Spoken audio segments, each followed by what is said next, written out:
Lovely.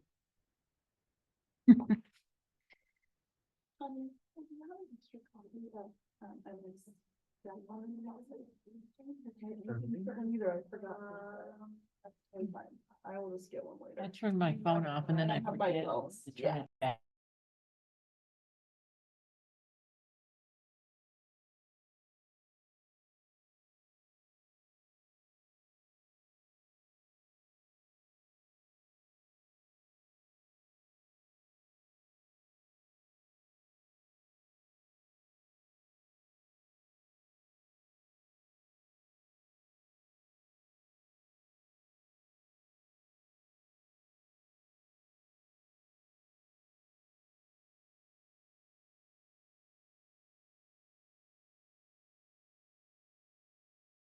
Is Dennis joining us? Not her.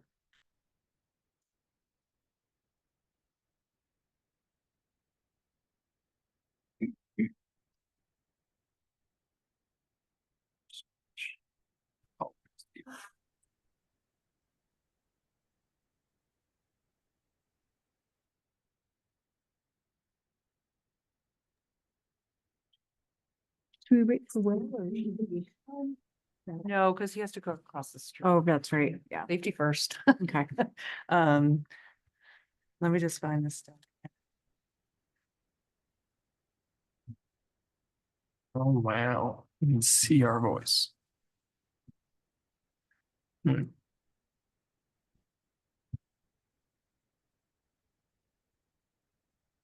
We're recording. I'll call the meeting to order for our Historic Landmarks Commission meeting on November 18th, 2024. It's 5:30.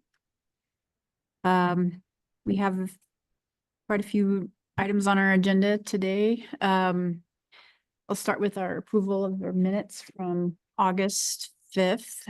I don't think I saw them in the packet, so I did not review them. No, they were emailed out Okay, I missed it. by our administrative, Tracy Griffin sends them. Just Okay, clear your spam folders. probably. Uh, Yeah. I'll make a motion to approve. Okay. Anyone to second that? I'll second the motion.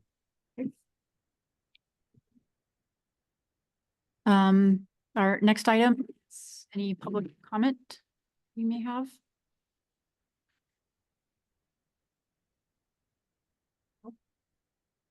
All right, that's easy. Our action items tonight, we have 5 topics. First is our SHPO presentation from Curry Gill. We also have a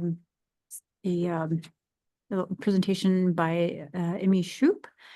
And then we'll segue into Goal 5, Cultural Areas Rulemaking Update that Tanya will tell us about.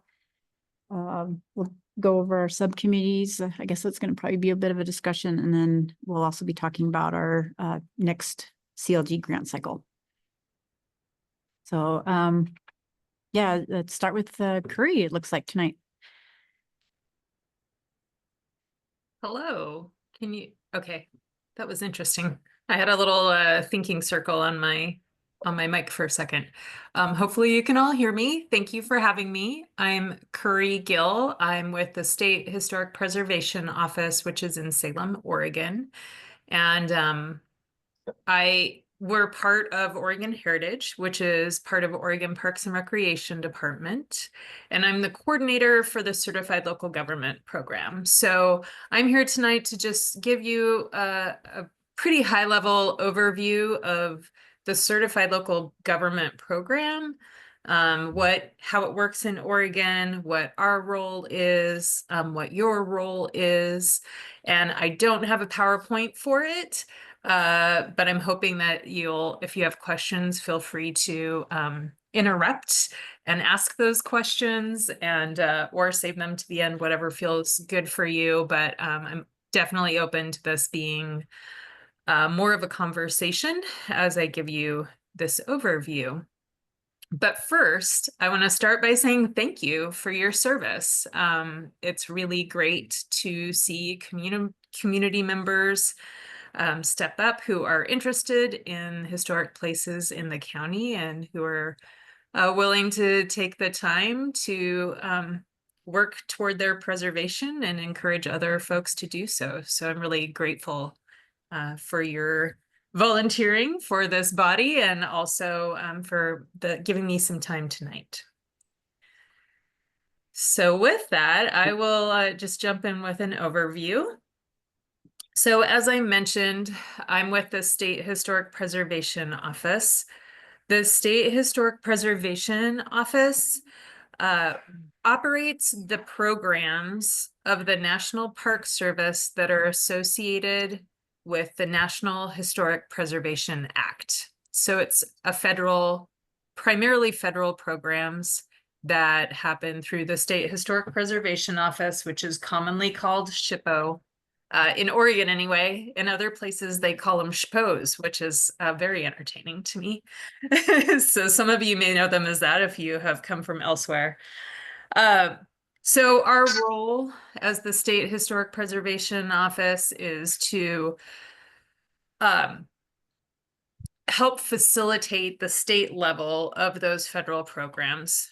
The most commonly understood program of the National Historic Preservation Office Act, tends to be the National Register of Historic Places. So this is a list of places that are historically significant and still retain historic character that demonstrates that historic significance. And through a nomination and evaluation process, they're listed on this register. And our office helps people complete that process. So recently in Deschutes County, we had the canals listed, and we also had Redmond's Historic District, Downtown Historic District listed relatively recently. Redmond is also a certified local government. And so that's one of the commonly understood programs in the state. We also coordinate survey and inventory, and that is a piece of work that certified local governments often do, is to document the historic places in their jurisdiction. And those get added to the list that exists in Oregon of historic places. Oregon itself does not have a designation like the National Register. We only have the National Register at the federal level and then the local designation at the local level. Some states do have a designation, but Oregon does not. So we only have an inventory, and local governments and federal projects or federally funded projects, federal agencies also contribute to documenting the historic places. So the survey program is a piece of what we do.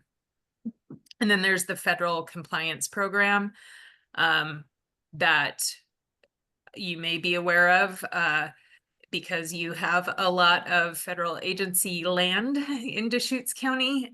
And anytime that there is an intersection of either federal land ownership or federal funding or federal licensing, they are required to evaluate the impacts of those projects on historic resources.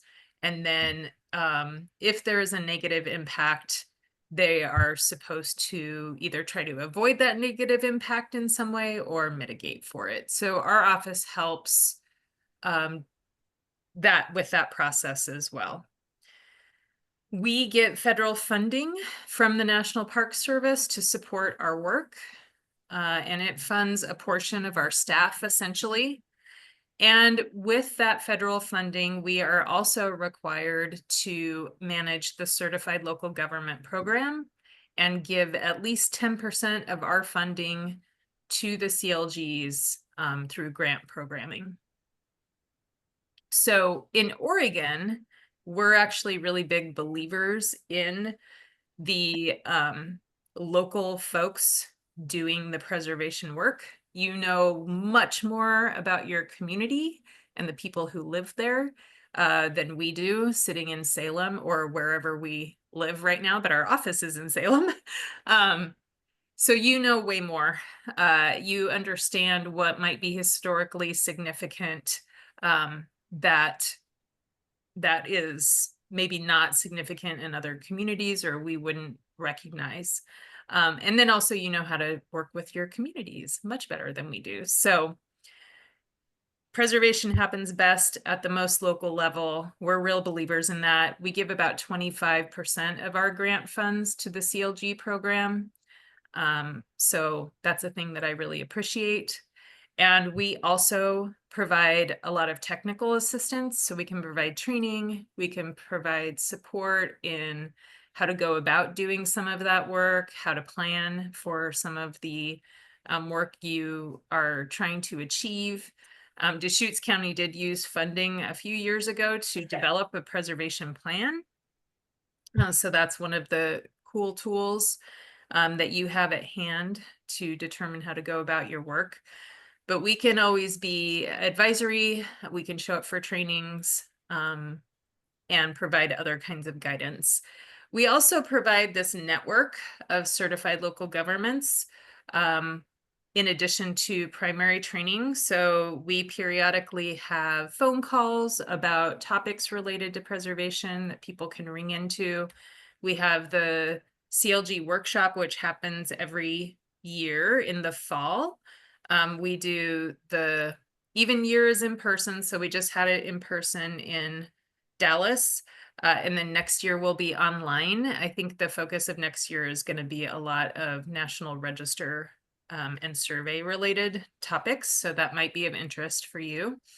And then we have the Oregon Heritage Conference, which I really encourage folks to attend. And you can use your CLG funding to help folks get to the conference, pay for the lodging and travel and registration and all of the things. So that is a really great opportunity to meet other people doing this work and explore how to go about it. I mean, I put it on with my team, but I think it's a really great conference. So I'll just say that. So kind of with that big picture of how it works on our end, really how we view the role of the commissions or committees or boards of the certified local governments is first to really try to engage the public in understanding the value of historic resources, helping people understand what being a historic resource means and what that looks like, and then determining which historic resources you want to document and preserve and promote over time. That's kind of the big picture. Every CLG is of a different size. We have 56 in the state. So Weston, which is a small city, is a CLG, and Portland is a CLG. We have 5 counties that are CLGs, and I actually would love to get counties together talking to each other because you have a little bit different situation than cities do, which I think is a cool opportunity that we could explore more. So we have a big variety and we are here to help all of you. And I'm happy to talk a little bit more about the grant program, but do you have questions right now about what we do for you, how this all works, what your role is, or thoughts that you want to share about it? So SHPO is mostly an advisory role, not you're not involved much with rulemaking or decision making. Is that correct? So we can't, depending on which statutes, we do have rulemaking related to our program. So we recently completed rulemaking in regard to the National Register program. For local land use, that's under the Department of Land Conservation and Development. So I saw you're talking about the cultural areas rulemaking tonight. So we have served on the committee, the advisory committee for that rulemaking. So it kind of depends on where our statutes land. We don't have authority over local decision making. It's just where state or federal law intersects. or participation in any of our incentive programs, like the federal tax credit program or the special assessment tax program, or our grant program. So that's where we would have opinions or insert ourselves in like design review kinds of things. Okay. And there are requirements to be a CLG, so we do pay attention to that too. We do a check-in every 4 years, and then we stay in touch with staff primarily, but commissioners and committee members as well. So, Carrie, as you know, obviously we play the role of being kind of the local supporting entity for CLG grants. What are the good and what are the bad ones that you guys see come in? Ooh. I don't know if I'm allowed to say the bad ones. No, so I think what's really cool about the CLG grants is that it's non-competitive. So every other year there's a chunk of money. It varies, but it's in the range of $15,000 that you can use to do this work. And so what I find most successful is when people sort of come up with a plan that's kind of a longer term one. So for example, Redmond decided they wanted to do the downtown district. So one year they did survey. Then the next cycle they did public engagement and outreach and answering the questions about what it means to be designated, et cetera. And then the next cycle they did the designation. So it took 6 years, but it was a really healthy dialogue with the community. They did a lot of public engagement around it. And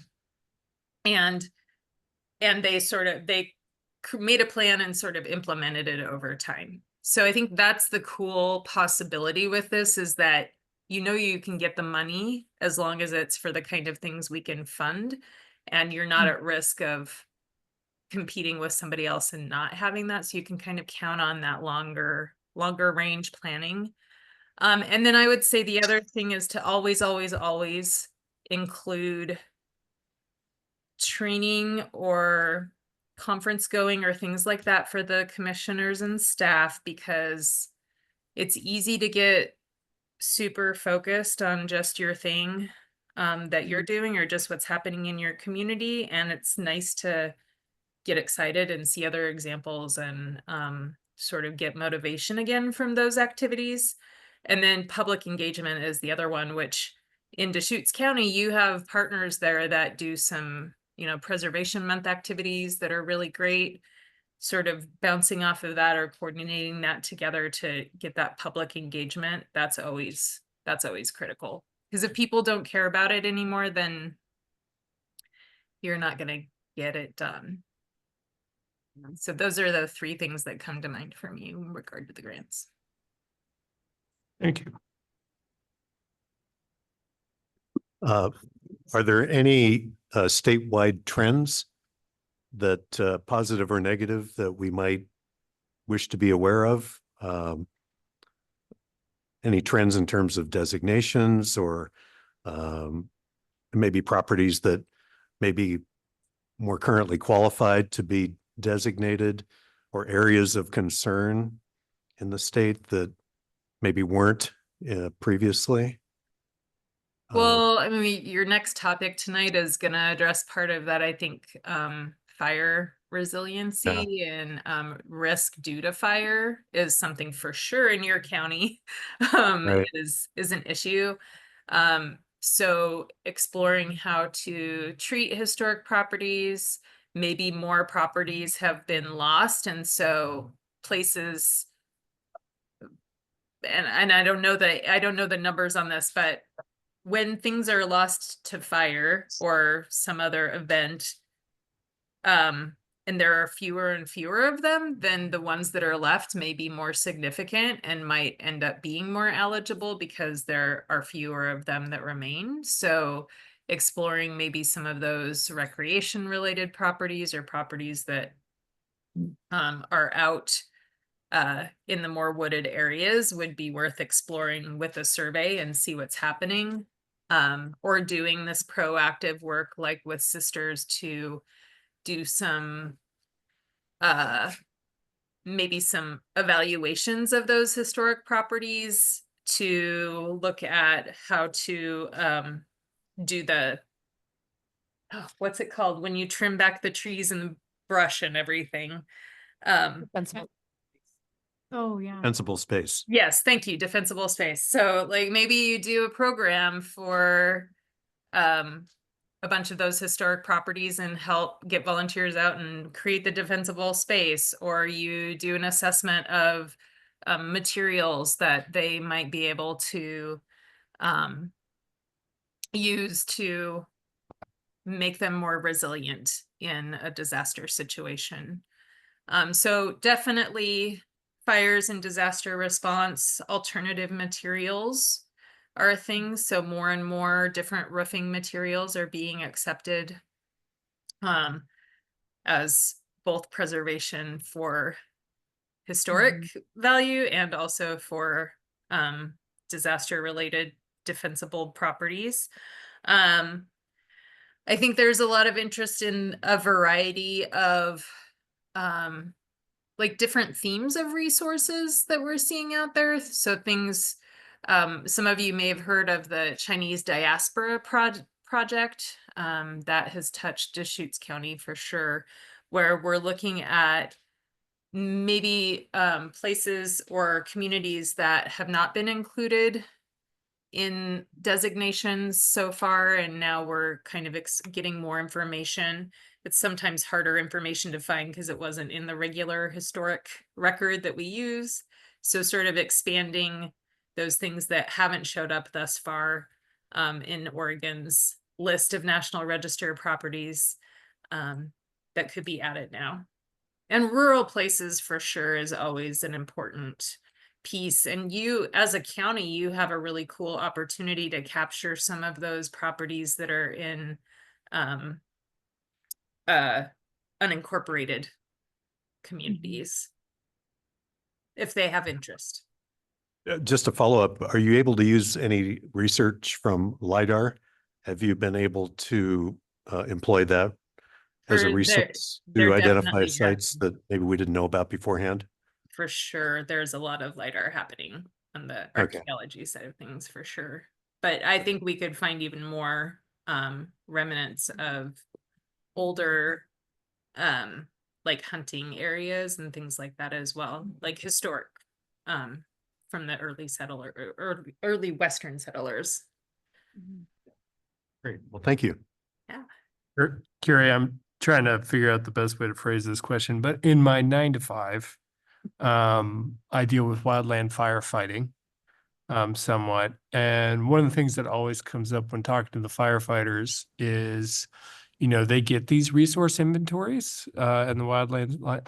And oftentimes the historic resources in the inventory, they have to go out and make sure that each one is protected. They do a triage to what they can and can't get to it with the resource assessment. And I often hear that those resource inventories are extremely out of date or just not built with what they're trying to achieve in mind.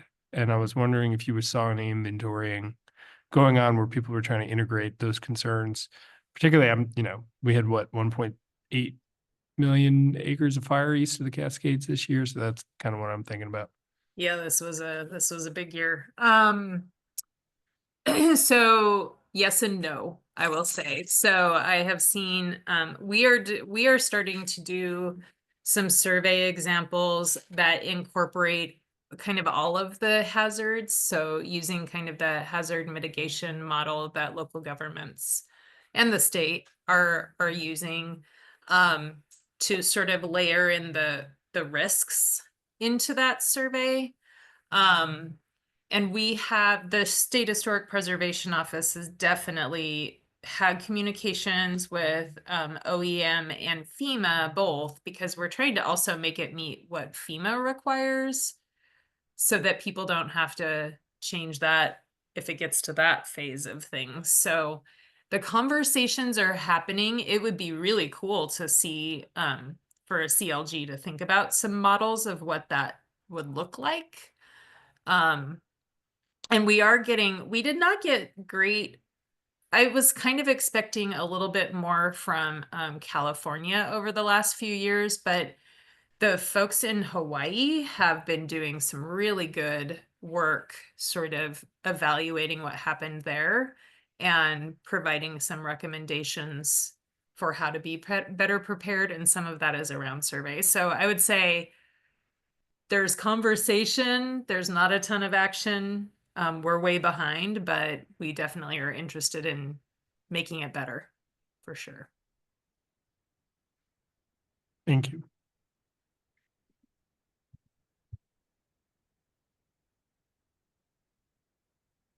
I have a question. This is Tanya. You can't see me on the, oh, yes, you can. There I am. Oh, my. Just, Will and I talk about this a lot in terms of resources being nominated, obviously every year new things are eligible. Things are 50 years old. Some of us are 50 years old. We're historic resources.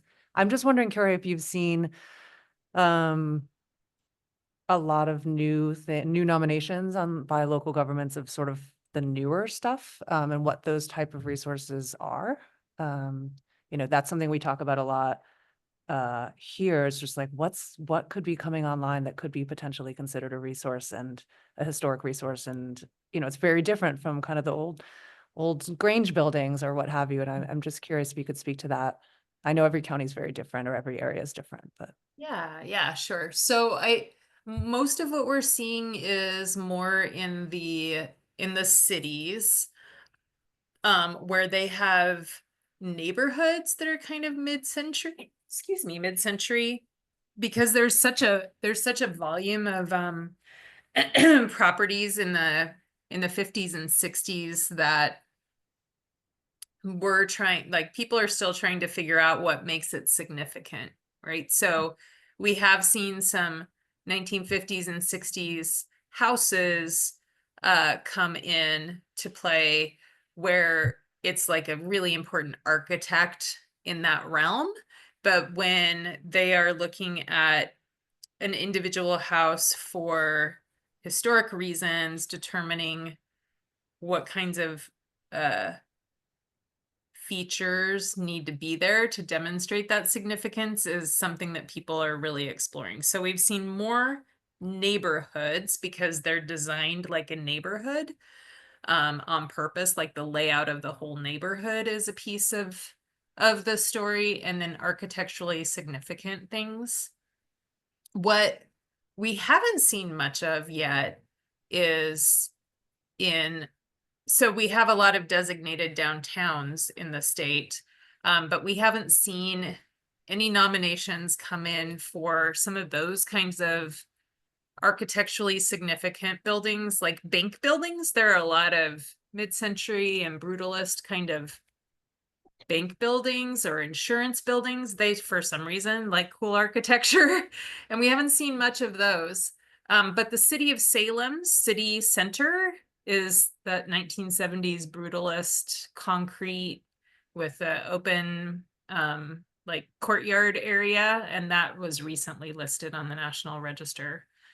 And I would expect to see pretty soon a whole bunch of those later 70s and early 80s or what I think of as Oregon architecture with the more angular and strips of natural wood structures that are around. And there's quite a few of those that are in public parks, like picnic shelters and things like that, which we haven't had many of those kinds of things listed except under the CCC history, right, from the 30s. So I wouldn't be surprised if we saw more of that kind of stuff showing up for public owned properties.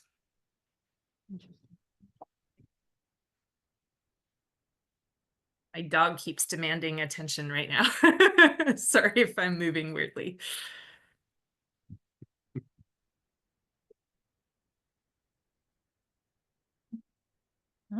I think you've answered all our questions that we had. All right. Well, just know I'm available. So please, message Tanya and let them know if you have specifics, and we also have talked about some other trainings and orientations from our office. So we're happy to help whatever you need to make this cool work happen in your county. Thanks for having me. And I'm going to hang out. So if other questions pop up from these other topics tonight, and it's appropriate, feel free to reach out. Awesome. Yeah, I'd Thanks, just like to Curry. say, Curry, as staff, thank you so much. You've been such a resource. I know we've gone through our ups and downs with maintaining the commission, but you were always just a tremendous responsive resource, and we really appreciate it. So hopefully that'll continue. And do you have any questions for us as a commission?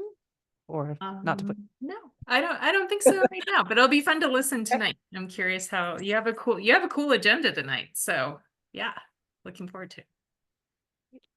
Thank thanks. you. Our next action item is guidelines and recommendations for wildfire resiliency for historic resources and Sisters. And Amelia Shoup's here from the City of Sisters.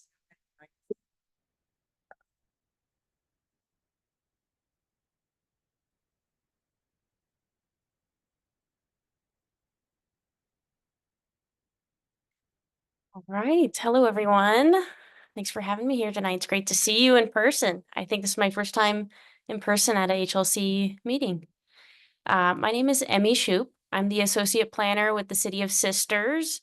I've been there for, a little over 4 years. Started out as an AmeriCorps volunteer working on the comprehensive plan update.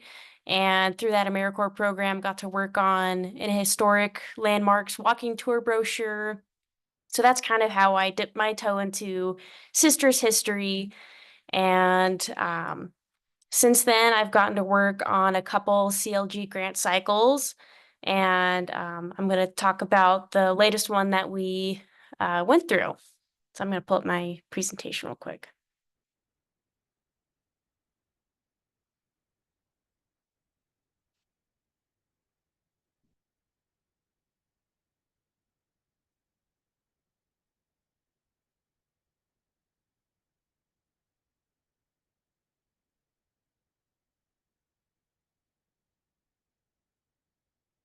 Okay, that looks good. So just to kind of get a survey, how many people read the report? Oh my gosh, you guys are awesome. Well, I'm just going to keep this really high level and, relatively brief. And if you have questions, we'll kind of dig in that way then. So Sisters in a snapshot. I'm sure you've seen this slide before, but the town site of Sisters was originally platted in 1901. The first industries that kind of made Sisters come together and start establishing was sheep herding, cattle ranching, the timber industry, as well as the presence of the U.S. Forest Service District, and also the accommodation of those travelers like the sheep herders and cattle ranchers coming from west of the Cascades up to eastern Oregon like Shannecoe and Antelope. And Sisters was a thriving community between 1911 to the 1950s, and city incorporation occurred in 1946. But once the timber industry kind of started pulling away from our local economy, that's when our population took a dip. But just since we're talking about wildfire resiliency, I wanted to highlight that there were 2 major fires in downtown Sisters, and maybe just Sisters in general, in 1923 and 1924. And the Hotel Sisters survived both of those fires by the way that citizens took action and hung dampened blankets in the windows. There are 2, I don't know if they're technically historic landmarks, but significant landmarks. One is the Gist Hotel, which is where the Sinclair gas station is today. And there's also the original Leighthouser General Store. There were 3. So there's the original one, which burned down in 1924. And then there's the second Leighthouser General Store, which is where the Sisters Bakery is. And then there's the third one, where they expanded to what is now the Sisters Habitat Store. And you could see those highlighted here. This is the Gist Hotel. on the right, the bottom right, and then bottom left is the Leithauser store. And today we have the Sisters Bakery and the Hotel Sisters. They still exist. I think they were both constructed. One was constructed in 1924. I think that was the store, and the Hotel Sisters was constructed in 1912, and they're both on the local register. So to give an overview of our CLG grant project this past year, we got a grant amount of $5,000, which is what we used to put towards a contract for services with a local architecture firm that kind of helped us prepare this final product, which was to prepare this report that looked at the nexus of wildfire resiliency and historic preservation, and how do we, for one, kind of create a lens or the groundwork for assessing our historic resources in Sisters and what is their susceptibility for wildfire risk or just burning down. What are some mechanisms to kind of improve their fire resiliency, and also kind of taking a look at our Western design theme, because that technically has come into, it's more than 50 years old from the date of adoption. So it has the potential of being in a period of significance, which could then provide support for future historic designation opportunities. So this report kind of is laying the groundwork for preserving what historic resources we have now and what could potentially be designated in the near future. So with the grant funds, we worked with this local architecture firm to research building hardening and defensible space standards, kind of prepare recommendations for what would be compatible building materials with our Western design theme, which inherently is also kind of goes well with those other non-Western historic resources, and prepare those visual diagrams that we used. Just to give some background about Sisters, we had a 2018 reconnaissance level survey completed, and looks like 274 properties were surveyed, ranging from as old as 1908 and up to 2018. There wasn't about half were out of period, meaning they weren't 50 years or older, but that might have changed in the last, 6 years? And so there's kind of an opportunity that could be coming around the corner. And at the point of this survey, there was not a concentration to warrant a historic district. So here's a couple of pictures of historic resources of Sisters, such as the Hardy Allen home. That was one of the oldest structures assessed in that survey, as well as the Fly Fisher's Place, which is one of the first examples of the Western design theme implemented in Sisters. So overall, this report has a lengthy title, which is the Guidelines and Recommendations for Wildfire Resiliency of Historic Resources in Sisters, Oregon. The context of why this report came about was kind of to support Council's goal for implementing wildfire mitigation measures. Right now, they're starting with looking at defensible space guidelines, and they are considering what opportunities we have to implement like building hardening code. It might go beyond what our city legislature can adopt, but just trying to keep that lens in with our historic resources and our Western design theme. And ultimately, hopefully this report kind of provides some information and a reference to future text amendments that are planning for resiliency while preserving the cultural heritage and community identity of Sisters. And maybe it's a good resource for property owners and building owners that are looking to rehabilitate or maintain their buildings. So through this report, we kind of looked at a few buildings in Sisters to see how they were compatible with these guidelines and recommendations. So buildings that were brick, pretty easy to see how they are more fire resilient.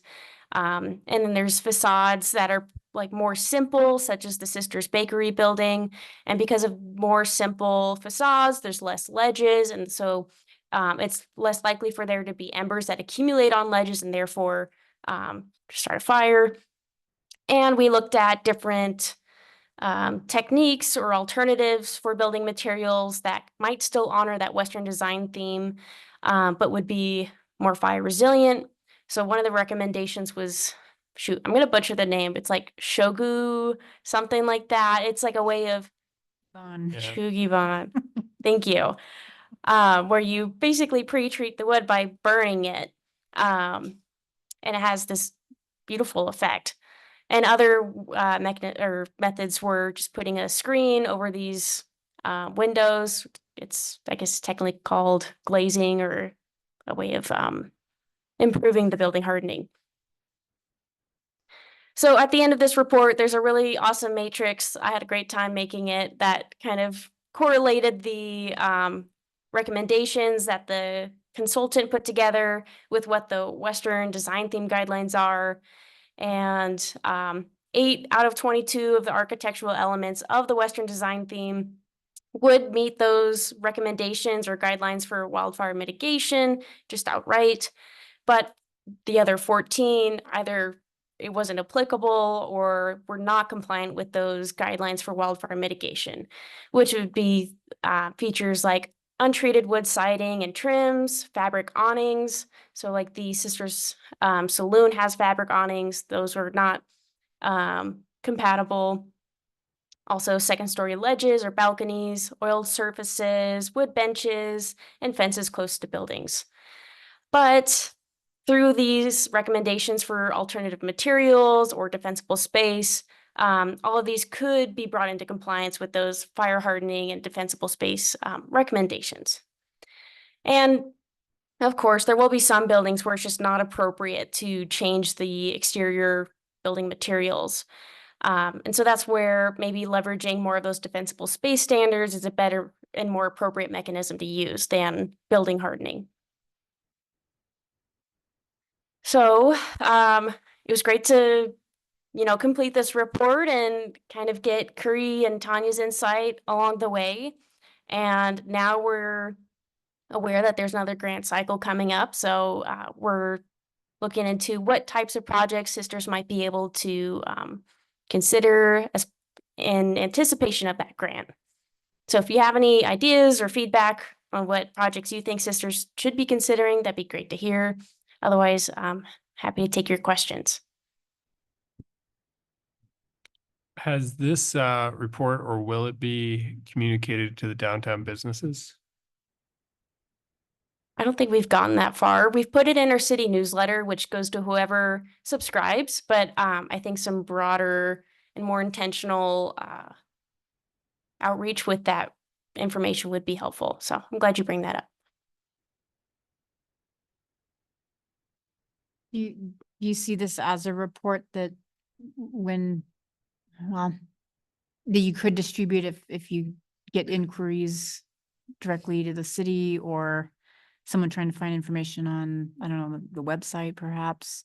Or would you, like, for instance, the matrix that you created, is that something that you'd want to continue to add to now that you have sort of a basis here on it? I think this could definitely be a resource shared out with property owners in the downtown core, or just wanting to have a better understanding of how building hardening and defensible space guidelines work. I think that's a good product for that. And my goal for this report is to keep it alive so that it doesn't get forgotten, because it's meant to be a resource that ultimately is implemented through future text amendments. And I don't want it to be forgotten, because we're just busy doing our jobs. And you had a second question. I'm not sure if I answered it. Whether or not it would be available for people that were inquiring, or if it's something that they could find on the City Sisters website or something like that. Yeah, right now it's sitting on the historic preservation webpage of the CDD website. So I'm not sure how easy it is to find. Maybe I should test that, but it's publicly accessible, but maybe greater awareness of it would be good. Yeah, the thing I wonder with these kinds of reports too, for the business owners is like, what has most bang for your buck? You know, obviously some of these are pretty costly. Mhm. You know, if you're gonna reside and put gypsum-based material down, you know, that's gonna be probably a lot more expensive than trimming the trees, which, you know, you can do a lot to a building to make it defensible, but it doesn't really matter if the tree 3 feet away caught on fire kind of thing. So I do kind of wonder too if some of these recommendations might have a little bit more potency and by simplifying, um, kind of increase the impact. Would be my other question. So, in a way, kind of ranking it by um, degree of impact. I like that, and then cost and Mm. just some other parameters. Yep. I like that. Okay, I think it's a very good product to work by. thanks.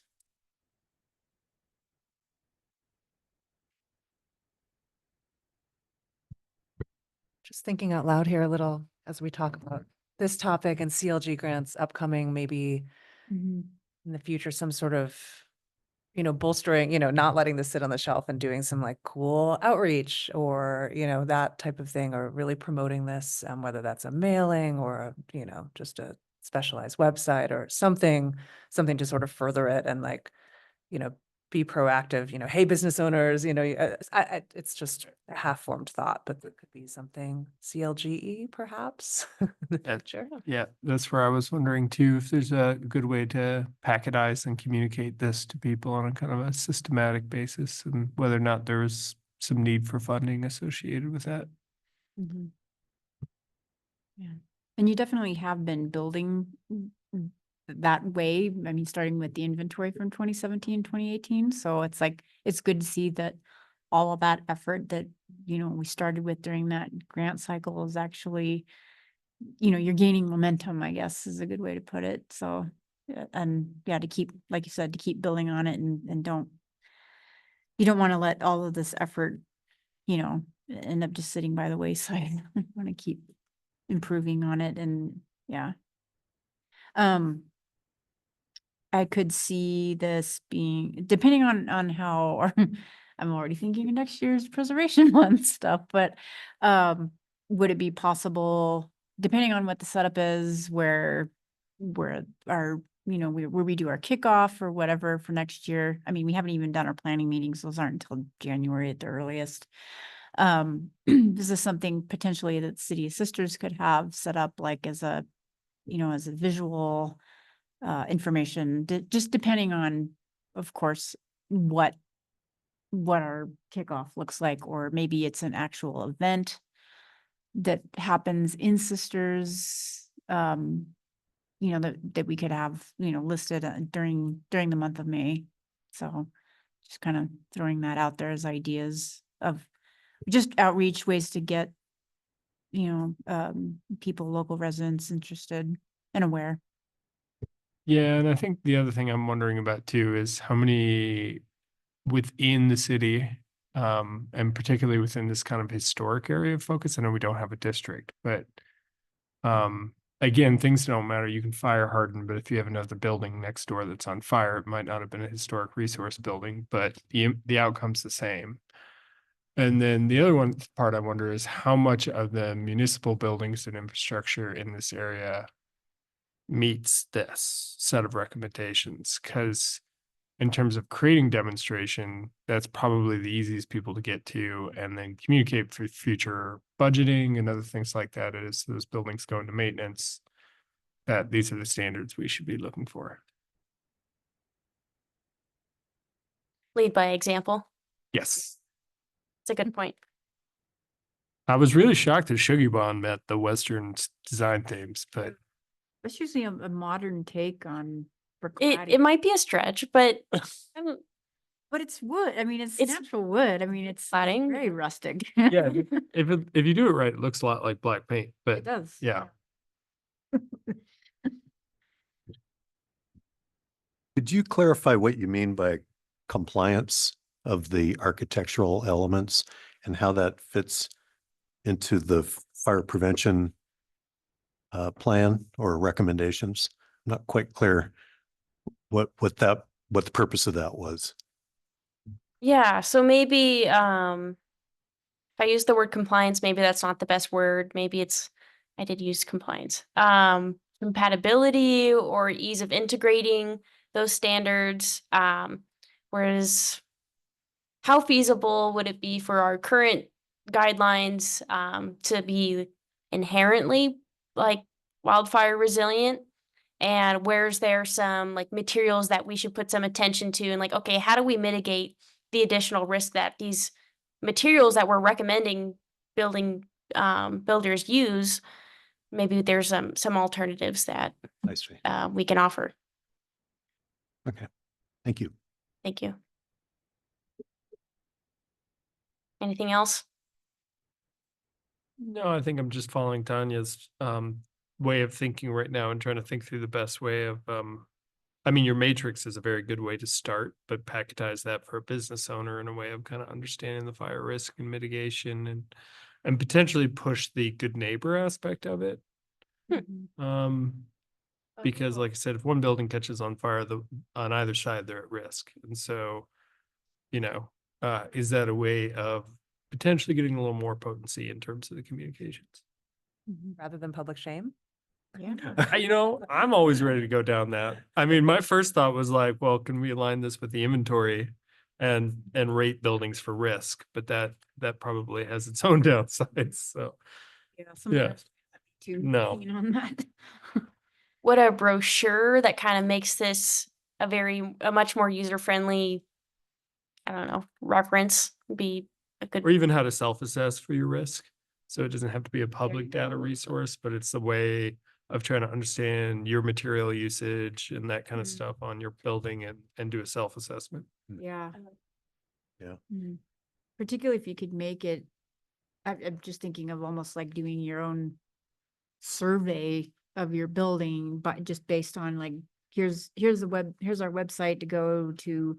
It's like, how many stories is your building? And then it's like, what is it cloud of? And then like that kind of sort of like, does your choose your own mystery sort of thing. Just, I mean, it would be a lot of work, of course, but like having something like that, that's somewhat interactive over time might be kind of cool, but Yeah, and if I it mean, you could married do a with, really basic version of that too, just. yeah, and if it married it with the, some of these things are riskier than others, it would probably be pretty easy for them to really start tackling some stuff. Mm-hmm. Like you said, the fabric awning seems like a pretty obvious Right. thing, but you don't really think about it until there's embers flying out of the sky. So Yeah. Another topic that might be interesting to explore would be insurance and what kind of coverage do some of these structures have? Are they underinsured? Are they fire insured?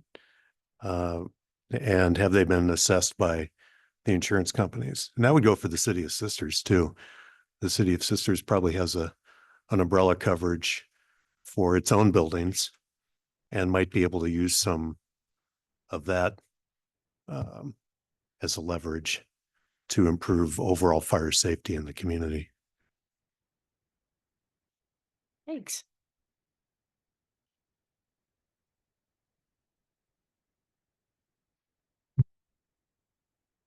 now you had brought up CLG grants generally, though.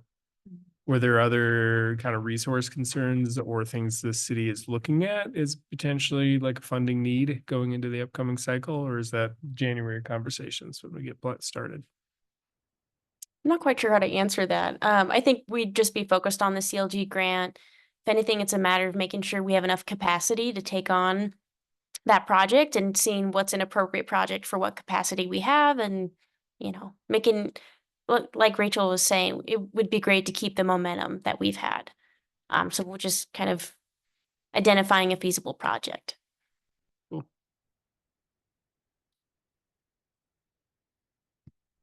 Okay, thank you so much. Oh, anything else? Great report. Thank you. Thank you. Great reading. Oh, wow. I love reading I about love to hear that.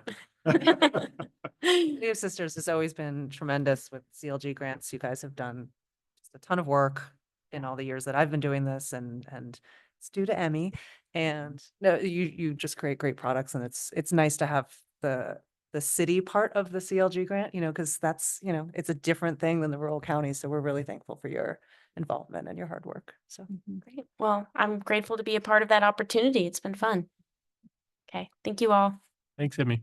and if you can stick around, no pressure, but we'll talk about CLG grants at the end of Sure. the meeting. Yeah, I'll hang around.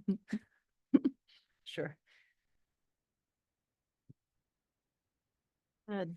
Tanya, I think you're up next for talking a little bit about our Goal 5 cultural areas rulemaking. Good evening. Know this, but for the record, Tanya Saltzman, Senior Planner, Deschutes County. I kind of like how all of our agenda items are a little bit intertwined tonight. So it's, Really we're are. kind of popping around and, you know, Curry's stuff touches everything. The sisters things touch the CLG grant and the subcommittees all intersect. So I think this can be a little more free flowing if we want it to be. But I was just going to give a brief update on the Goal 5 cultural areas rulemaking. I know that is also one of the subcommittee topics, so I don't want to steal anyone's thunder. But I just wanted to present a few little details of that I kind of gleaned from watching the hearing as well as the webinar. I provided a basic overall summary of the process and the general concepts at our last meeting. That hasn't changed. What I will highlight is this little diagram that I put in the memo. For me, that really helped me understand how the rule is structured. Perhaps it's just me, but sometimes reading rulemaking and that text just makes my head just explode a little bit. It's not necessarily the most intuitive of structure, the way it's written. And perhaps that's just how my brain works. But this little diagram, I found it helpful. And I'm just going to highlight some things that I took away from that. As part of the rulemaking, they're essentially dividing it into two paths. We have the archaeological resources and we have the landscape features. And this diagram refers to the sections in the rulemaking, in the proposed rule, and sort of how those flow chart without the arrows, essentially. As per the general Goal 5 process, usually the first step is to inventory the resources. As someone pointed out in one of the webinars, inventory is both a noun and a verb, and I thought that was also helpful. You inventory the resources, and then that becomes the inventory. Yeah. Whoa. So in this case, the archaeological resources, those inventories generally are already identified. That's done at the state level. We're not doing that generally in Deschutes County. That's managed by SHPO. And Curry, if I'm saying something wrong, please feel free to jump in. Those protections are based on existing state statutes. So it's my understanding that this part of the rulemaking is meant to sort of elevate that and organize that existing process. It's also going to require some language in permit applications. It's my understanding that, oh, thanks for putting that up. That we as a county will have to include some sort of boilerplate language saying that it's unlawful to alter archaeological sites without a permit. And I think the details of that will actually be forthcoming, but that's the general concept, so everybody will know.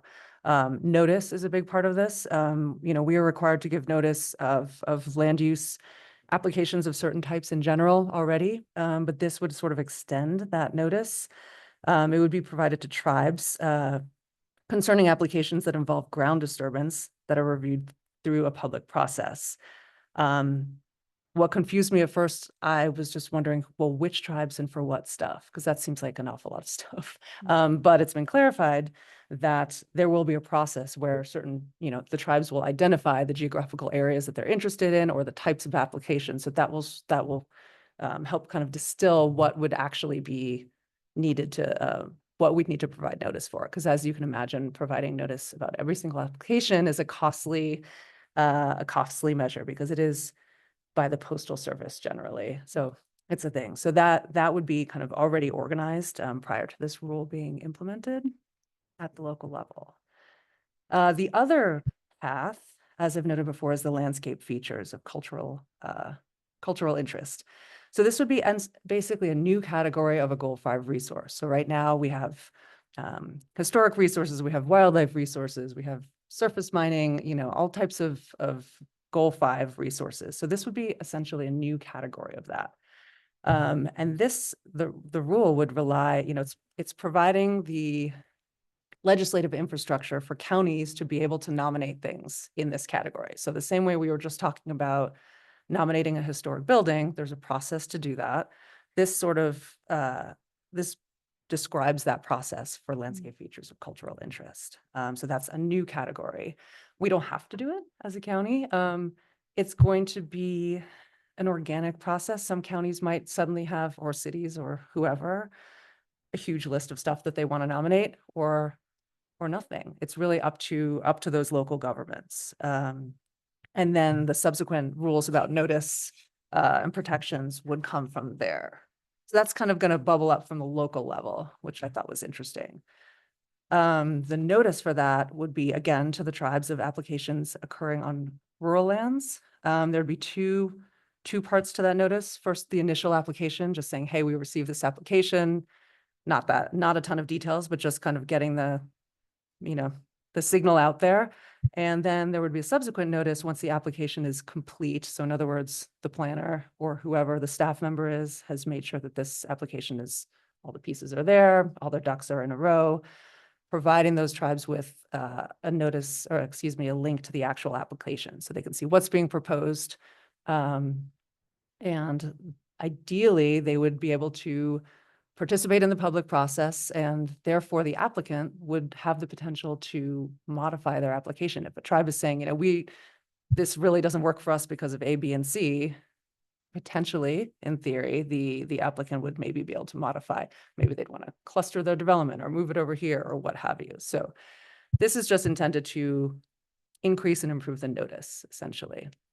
So that helped me understand it a little bit more, that nice little diagram. Something that also helped me as staff, the proposed rule would become effective on January 1st of 2026.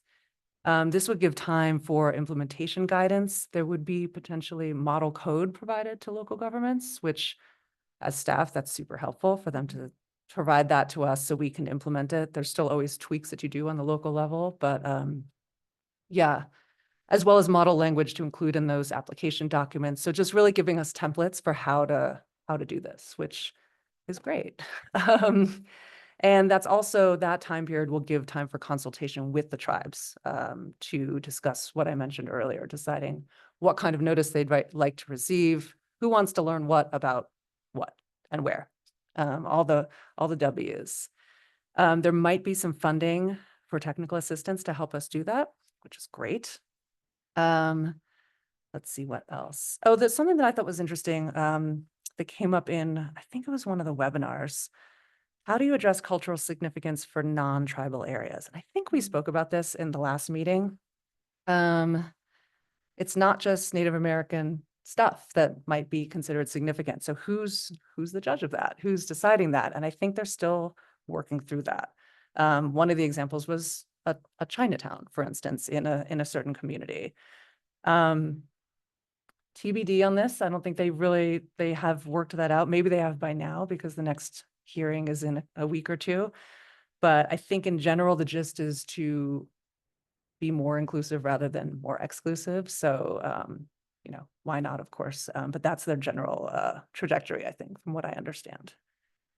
Let's see what else. And just lastly, that if governments and tribes already have these types of conversations and agreements in place, they have their own little system. Apparently that can take the place of the notification measures that have been identified in this rule. So if we already have a system, we already have our relationships, that's cool. I don't know how they judge that yet, if they decide that that's adequate, but that is recognizing the counties or governments that have already put in the work to create these communications pathways. So yeah, those are some of the additional bits of information that I gleaned. The next hearing is on December 5th and 6th. And based on the comments received, DLCD will be making a set of staff recommendations for that hearing. In general, the testimony that I heard was mostly in support. The only thing that a few people had comments about, there's one part of the rule that talks about the relative priority of different resources. And some people had some thoughts about photovoltaic stuff, and honestly, I did not pay a ton of attention to that one because it's not yet super relevant in our county, but kind of what supersedes what. And then there was also some concern about just potentially creating more work for either tribes or local governments, and just being mindful of that. You know, if suddenly we're sending all this mail to the tribes and someone has to kind of deal with it, you know, it's for a good reason, but like how to balance that. So, you know, which is a fair assessment. So we'll see where those land. That's kind of all I have right now. I don't know if the subcommittee is going to be talking about this in addition. If people have any discussions or questions, or you want to wait till you guys talk, or I mean, we did talk about it. I have questions maybe, or maybe just preponderances, because some of this is, I've struggled to understand some of this stuff too. Before we talk about what Rachel and I talked about. And I mean, first off, the solar sighting stuff I can probably eliminate because I'm on the solar rack, which is going on at the same time. And that is probably about a back and forth about who deals with what, because on the solar rack, we've been looking towards this process to tell us how to deal with cultural resources. And I think on the flip side, they've been looking towards us, and we're waiting for the staff at DLCD to tell us what to do. But yes, I mean, in Eastern Oregon, when you're talking about rural development, most of the stuff in the large acreage impact right now is just solar development. And so that ends up being the big question. But honestly, could be a good question. I mean, the part that hurts my brain to think about is goal 5 is such an expansive goal category in terms of what can be included in it. And tribal interests, where you talk about cultural resource, there's no clear line between that and natural resource a lot of the time. And what hurts my brain is thinking about how goal 5 interacts with all the other goals as far as that goes.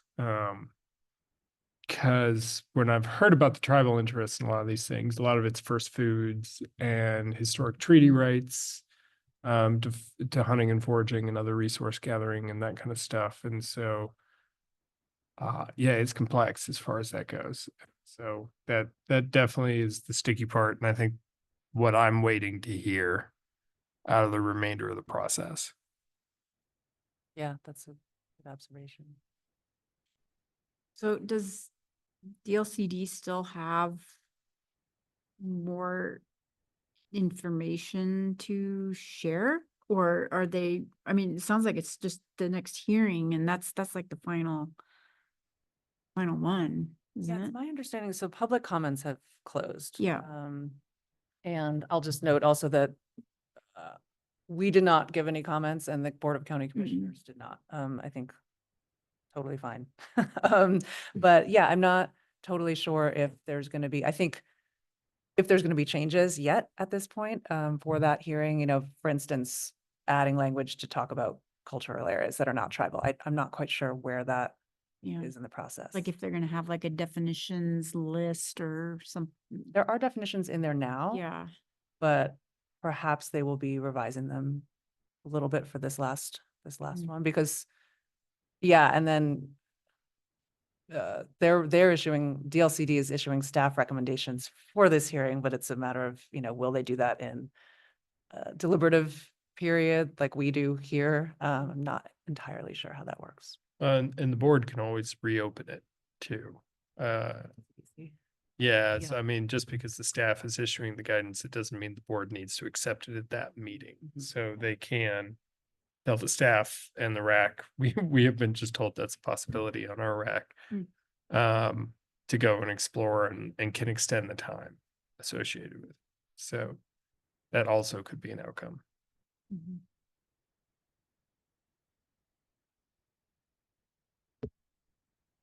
Was there any questions generally on anything coming up with that?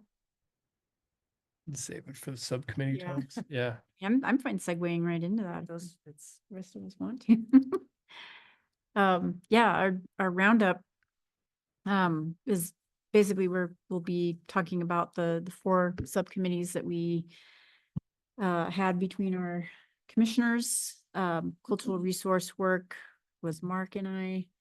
And I'm not sure who 2, 3, and 4 were, but wildfire and preservation issues, Camp Abbott, and then the general public awareness issues. And yeah, so we already started touching a little bit on the cultural resource work, but yeah, Mark and I actually just met about that a little while ago. And yeah, I feel, Tanya, I feel like a lot of what you just mentioned are concerns that I had as well, as far as like, yeah, how do you differentiate between the types of resources and that, how do we add landscape inventory in, and yeah, what constitutes that? Whether it's considered a natural resource, or it's like, is it a natural resource because it's also got cultural, but it's also a bit of landscape? I mean, there's overlap in there. You can almost make your own little diagram of that. Well, and the classic example where in Deschutes County, I think that could be an interesting problem is, for example, they have treaty rights to ensure that things like mule deer migration happen, which has already been kind of a hot topic in the land use planning context, and that may or could add yet another layer to it in that landscape designation context. But what I kind of got out of it is, once a rule is promulgated, there are kind of like 2 areas of decision. One is, do we want to take up a landscape, not necessarily the committee, but in the broader county context? Do we want to take up a landscape inventorying process? Whatever that looks like according to the guidance, it sounds like they may provide. And then whether or not government to government relations are desired is kind of the other one. And to your point with who, because Warm Springs, I think, is the closest and most proximate, but they're not the only one with a historic interest in this area. So, Yeah, and we touched on that a little bit as well, is well, what other cultural aspects are there that we may be overlooking at this point, or not involving, that I feel needs some introspection into. well, and I've worked in states where there have been landscape designations for agricultural and scenic, and there have been these other things which counties have taken up, which it sounds could fall into a landscape resource inventory process if that's something that the county wanted to do. I don't know that should necessarily come from this committee, but it is things that this committee could take up, and that ends up being kind of I think the question for us. It's not so much do we want to push anything, is that a request? And then part of it, I'm assuming, still has to do with property ownership, right? Yep. I mean, we can't compel people to nominate themselves. We can nudge, we can send a lot of postcards, but it's the same as a historic building. So that'll be an interesting thing to kind of get our arms around as a county. Well, and how does that work with a landscape inventory? Yeah, because I mean, We have to do the inventory first, so it's, right. yeah, and then to do an inventory, you need, especially if you're on public or private property, you have to get permission to even assess it. So yeah, there's sort of that cart Well, before the horse. yeah, a good example would be somebody wanted to name Powell Butte. Yeah. What does that mean? There's mixed public private land. And that was the other question we have, is the inventory that we do have has a lot of public lands resources. Does the nomination of a landscape also be inclusive to that? And what does that look like? I think we may have dealt with this a few years ago. Do you recall the survey we had done for the recreation sites on the forest, the ski resorts? That could be considered a landscape inventory, recreation meaning the theme. Yeah.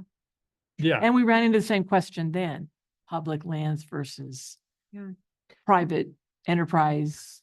Right. So, And there was, and some of those properties were on federal Forest Service. Yeah. versus yeah, county. Actually, I think a lot. of Right. those- Yeah, right.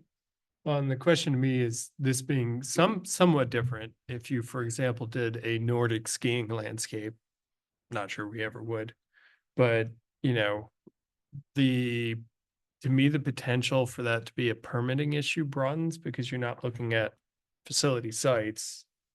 You're looking at all of it. And so now if public infrastructure resources need to go through there, is there more that kind of stuff, linear facility stuff, may not be hitting an actual trailhead or building or anything like that, but it could be still an impact according to this. A modified natural landscape for the purpose of recreation. Right. Yeah. I'm dealing with this right now in Southern Oregon, so this, not of a skiing, but recreation site, so it's foremost on my mind. Well, it sounds like you're presenting at the next meeting. then. No, I'm not. No. Sounds like a good description. Yeah. Yeah. So yeah, we got nowhere specific It's and not like nowhere. well, I think, yeah, the DLCD process needs to mature a little bit more. It feels like there's a lot of unknowns. Or not really unknowns, but the guidelines are so vague at this point that it's, yeah, how would you even begin the process, assuming it started with inventorying versus, you know, Well, and we'll Figure see. it I out. mean, the Chinese diaspora project was kind of a named entity earlier in the conversation. Mhm. And those are the kinds of things that I could see coming to the commission as a request for consideration. And I think our role probably then is just to be educated as to the rule and then how DLCD sees the rule being implemented and then be ready for those kinds of requests. I have a question. Is the landscape feature, can it be a standalone? Or does it have to have other components in the other categories? It can be standalone. Well, I don't have it. No, that's okay. Yeah, Yeah. because maybe we have some sites that the public has already identified, like Skyline Forest as an example, Yeah. which is a hot topic. And it seems like landscape is a real public interest right now with a lot of growth happening. People are interested in more green space, yeah, and protecting view corridors, and it just seems kind of current right now, and maybe that's why it ended up on there in the first place. I think also the rub in that one, it's landscape features of cultural interest. So I think it can't just be a Yeah. really nice forest, right? Yeah. I mean, I think it has. I to be guess, I that. don't know. Maybe that's the natural resource aspect of it. Right, I said that's why it was with the tribes, it gets a little bit more, or with recreation, or these other things can get more complex. Yeah. Huh. But if it's just recreation, I'm not sure we're the committee to take that on. It's Chris. yeah, there's definitely a lot of overlap. Because even, you know, using recreation as as an example, I mean, there's also a lot of historic context because of, especially in our area with how, you know, a lot of the winter sports Mhm. has, you know, is what it is from, you know, people from 100 years ago that really instituted a lot of our outdoor recreation, at least winter. Yeah, so Well, and I've worked in other states where, by example, there was a historic cattle drive that happened across the landscape and people wanted to preserve the ability to do that cattle drive kind of thing. And so, I mean, it can be pretty expansive. I mean, the other question I might have as these things develop is it could land in this committee, but like I said, they may not always be appropriate. And so let's probably define that as the issue develops. it sounds like, yeah, like if you used a cattle drive, let's say City of Prineville decided to do something like that, it's like, well, that's a special use permit. It's like, you know, it's like you don't need to go through a historic. Well, designation or something like that. yeah, but That's- the land yeah, use ends up being what have you done on the land in the meanwhile that would prohibit a cattle drive? Right. And so, you know, it could be simple stuff, or, you know, if you've overly gated the landscape as compared to putting cattle grates across things, it can be as simple as that in the land use planning context. Mhm. Yeah. That's pretty much our discussion. It does feel like there needs to be more guidance, I feel, on the as this comes about, but yeah. And I don't know how it would fit into CLG at this point, like for funding opportunity, but I mean, we'll talk about that. Yeah, there would have to be a hot landscape or Mm-hmm. a determination with one of the tribal governments that they want to do a government to government. Mm-hmm. Or the initial kind of drafting and implementation of the code, which is really just Right. kind of a staff thing, and there might be other resources for that. So. Yeah. Though staff thing definitely, but probably a lot of new considerations that you might need to research. So I guess we'll just, in terms of, just to wrap up for both the subcommittee about goal 5, Mhm. cultural resources, and my piece, we'll just keep monitoring. The next hearing, as I noted, is the 5th and the 6th. Forget which day it is exactly, but at the next HLC meeting, we'll report back and see where it lands. The next subcommittee was wildfire and preservation. Yeah, well, that's definitely a hot topic. Yeah. Okay, sorry about that. Yep. Okay. Just a little, need a little lightness every now and then. So Lily and I are in charge of that subcommittee. And would you like to go first? Would you like to? I'll get, Got it. I'll get the mic. I'll get, okay, I'll get the ball rolling. There was quite a bit of overlap actually, and your report was very helpful. We were forwarded the report in advance of today by Tanya. So we had a chance to look it over, and there were some common elements, which means we were smarter than we thought. So we also, well, we identified kind of 3 categories. One was providing educational resources to property owners, just so that they know the kinds of things that they can do to, make their building safer and longer lasting and so forth. And that in and of itself, as it turns out, requires having a really good list of the owners or the property managers or residents, whoever it is who's kind of taking care or caretaking the building. And that might be something we could work on with staff.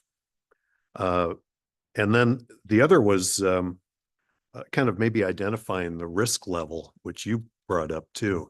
There could be properties that are high risk. We wouldn't know, buildings that maybe have a lot of debris nearby or maybe aren't looked after properly and could be in a very high exposure. Ones that have still have wood shake roofs on them. Or Yeah, that kind of thing. So we just don't know. So that too could be part of maybe an inventory to see what the condition is. And then thirdly, but probably most time consuming, would be some sort of on-site review. And that could be, I suppose, with volunteers, or it could be maybe county code staff or fire resources. I mean, in terms of firemen, those kinds of individuals, or maybe even just Google Maps. I mean, it might be possible to take a better look at things aerially, or drones. I don't know. So again, more work to do, but very similar to your report. And Lily, would you like to add?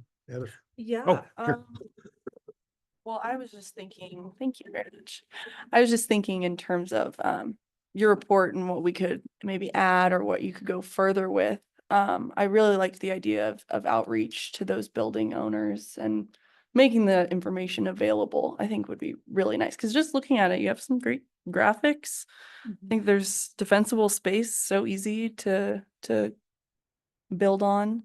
And along with that, I liked the suggestion of maybe uniting with, I don't know who would be the overarching historical society there, but maybe Deschutes County Historical Society, Sisters Historical Society. Yeah, getting them this information even, and kind of compounding efforts and doing something with them, or the volunteer thing, I think would be really nice. I think people look for volunteering, small, short-term volunteering events they can be a part of. I mean, younger people specifically.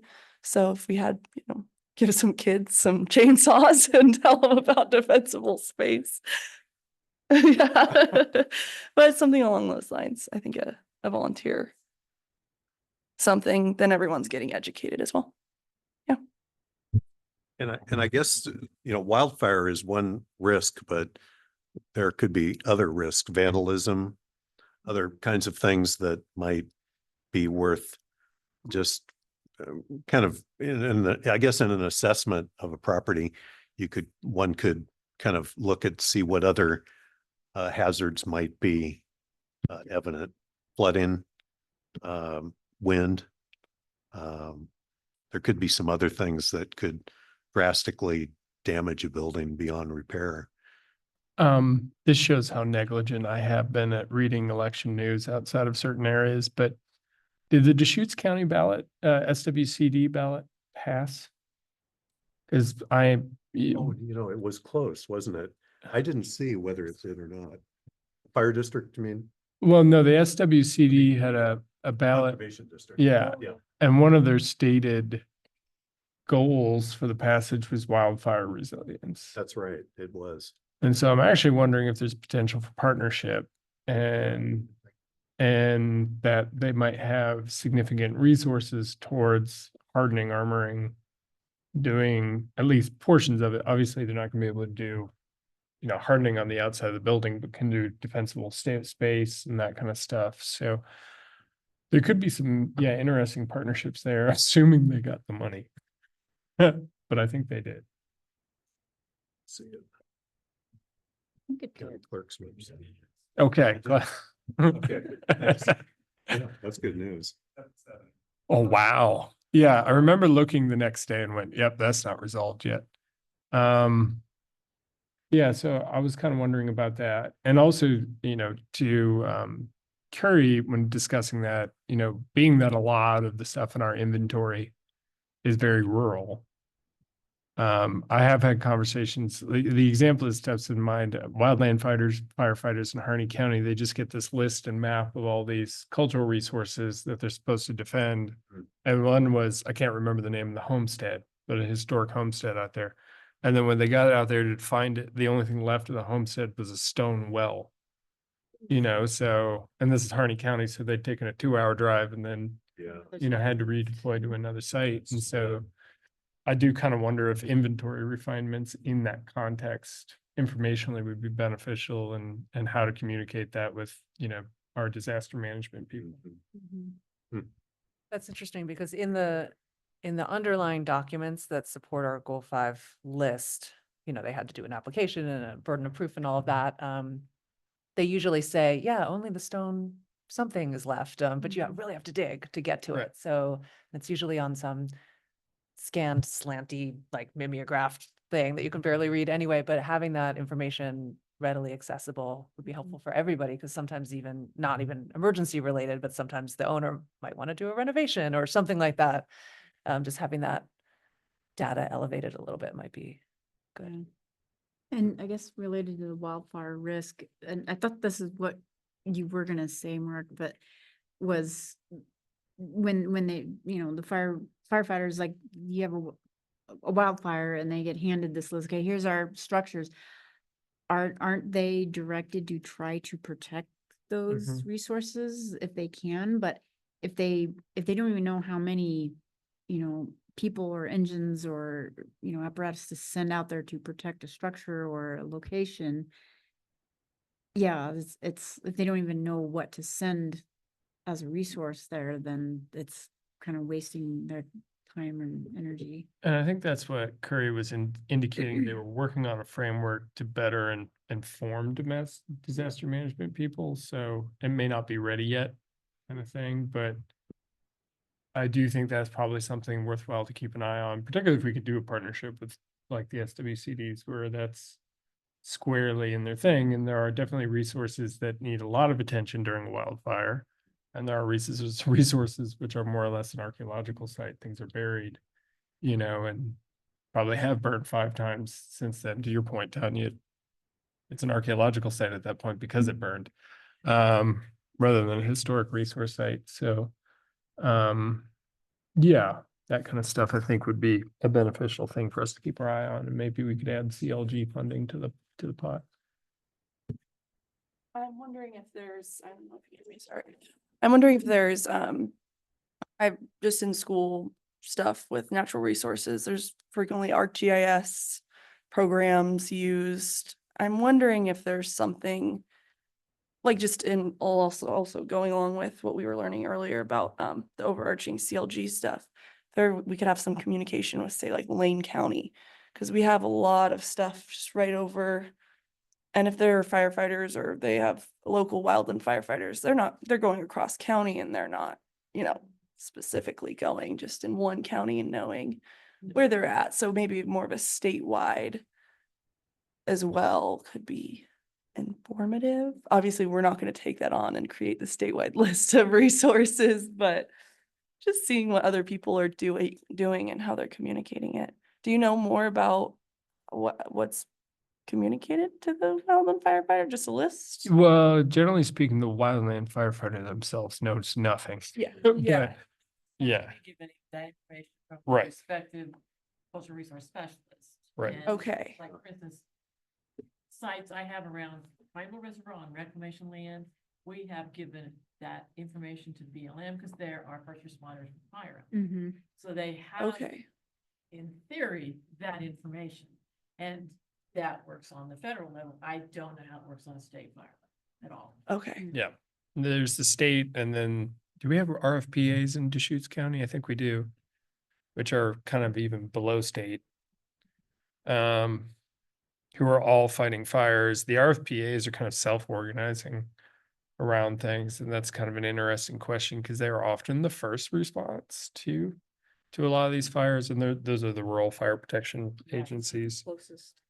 And so on and so forth. Generally, the coordination is happening at command level, though. And so the interesting thing is some of these responses are even pre-command before they can get set up and a whole Well, bunch of other yeah. things. Example, Yeah. Resource specialists providing information and Going out. whatever. It depends on the size of the fire too. Mhm. Right. And some comments I've heard is that the last time some people looked at some of these sites was the last time they did an inventory. Oh, that's yeah. very much, that's very true, yes. Yeah, if they did look at it during the last inventory, because sometimes it's just glanced at. But yeah, that would be an interesting thing to kind of dig deeper into too. Thank you.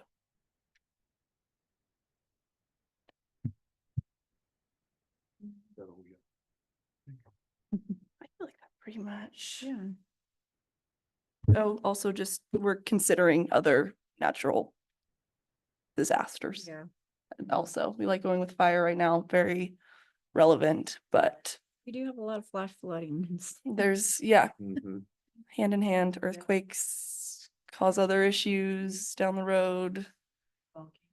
Hey, we've got a lot that's around us, so. I've shoveled off my Yeah. roof collapses. Yeah, that's- You know? That's, yeah, I think that's all we have. Next is Camp Abbott. I think was that Lori? I think that was Lori who's fallen off, I've noticed. Oh, no. Yeah. We lost her. Oh, yeah. Was anybody on it with her or was it just, I can look it up, but.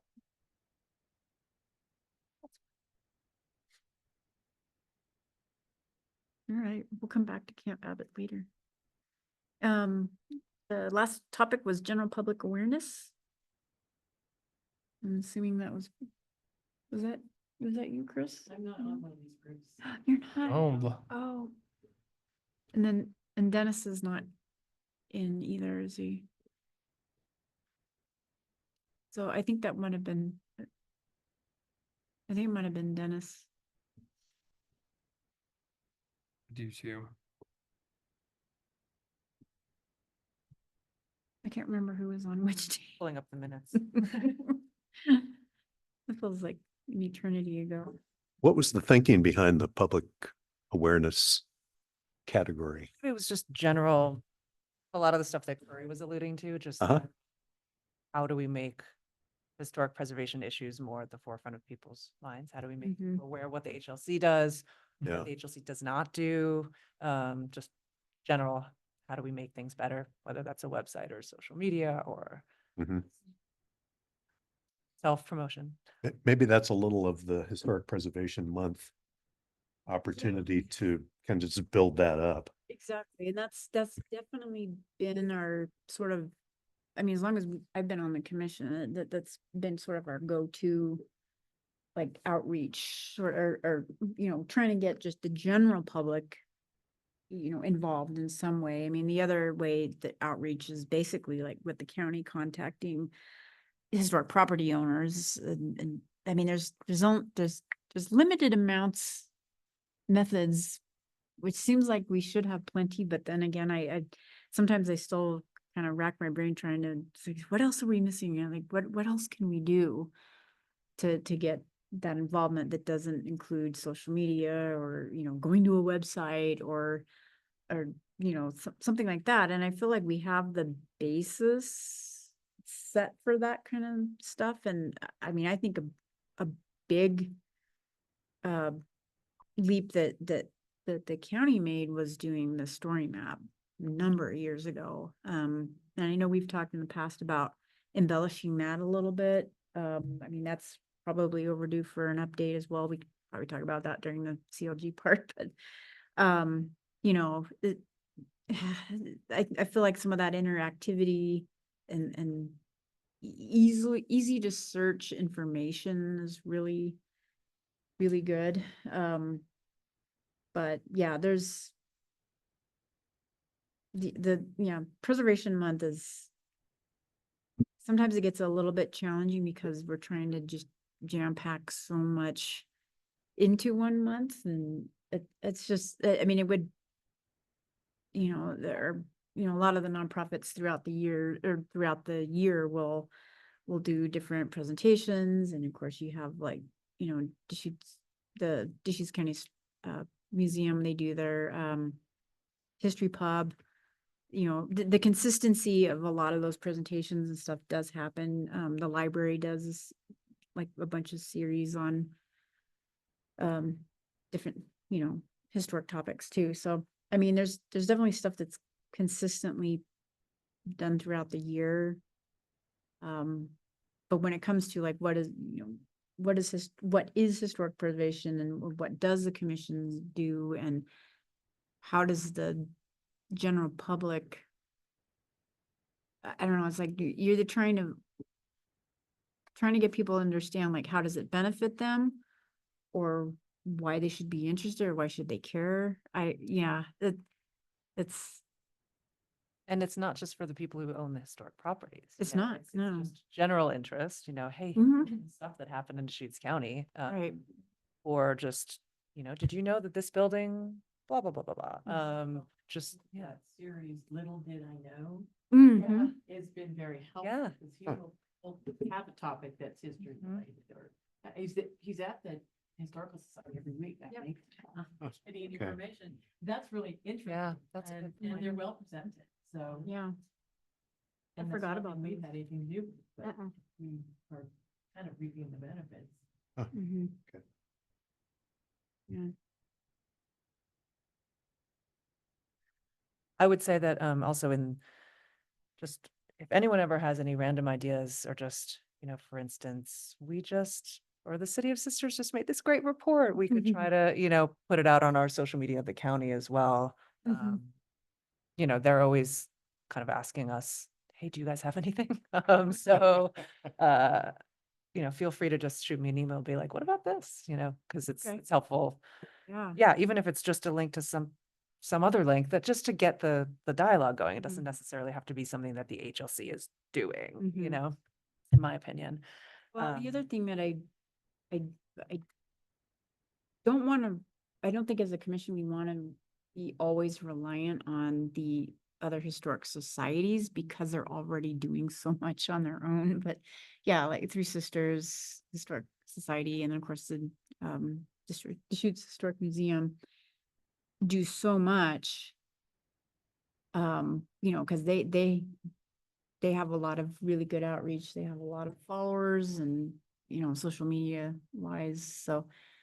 And a lot of events just throughout the year, of course, but yeah, I mean, um, it would be kind of cool to be able to have, from the county's perspective, kind of doing our own little posts and stuff that aren't, we're not just piggybacking off of something that one of the museums posts. I don't know. Yeah, I Stuff mean, like even if that. it was just, someone like one of you Mm-hmm. really likes this one Goal 5 resource we have. Yeah. Like, and, just, and do a little lot, like, even if it's a paragraph or something, just one little, did you know about this building? Mhm. This is the history and Yeah. that's it. That just stuff like that could be interesting just to hook people in a little bit. Yeah. Um, Well, sometimes I bet you could, if you go back through, like, I mean, I know it's not, I've seen it on Facebook, but the county could go back through the, like when we first introduced the story map information and kind of just bring that back to the surface. There was something presented on it years ago, but yeah, I don't. And the other thing I feel like we did lose a lot of momentum and interaction, of course, during the during pandemic times. So I feel like we're kind of trying to get caught up to sort of what we were, building upon like 2018, 2019. So, yeah, but drumming up new volunteer interest, I think, is really important. And I like what you're saying about if you can get more volunteer interest on like shorter time frame type events or topics and stuff, it's actually easier to get that engagement than for more long-term commitments like what we're all doing here. So anyway, I feel like I'm talking too much, so. Just as a reference, I pulled up the minutes from last time, just to reiterate the committees. So we know our wildfire and we know our cultural resource. So general public awareness, Commissioners Ashley and Christopher. And then Camp Abbott was Commissioners Hudson and Christopher. Now you know. I was gonna say, we failed that one then. I Yeah, signed up no- for 2, huh? A lot of How did I do that? Oops. But again, these are meant to just ebb and flow. So Mhm. whatever happens with them is great. And if you decide, we don't really want to do this one anymore, that's fine too. It's just, Mhm. like, this is the first time we've done this. So. Yeah. Yeah. I know Lori had some genuine interest in the Camp Abbott Yeah. stuff, so I'm Yeah. pretty sure she'll give us some feedback.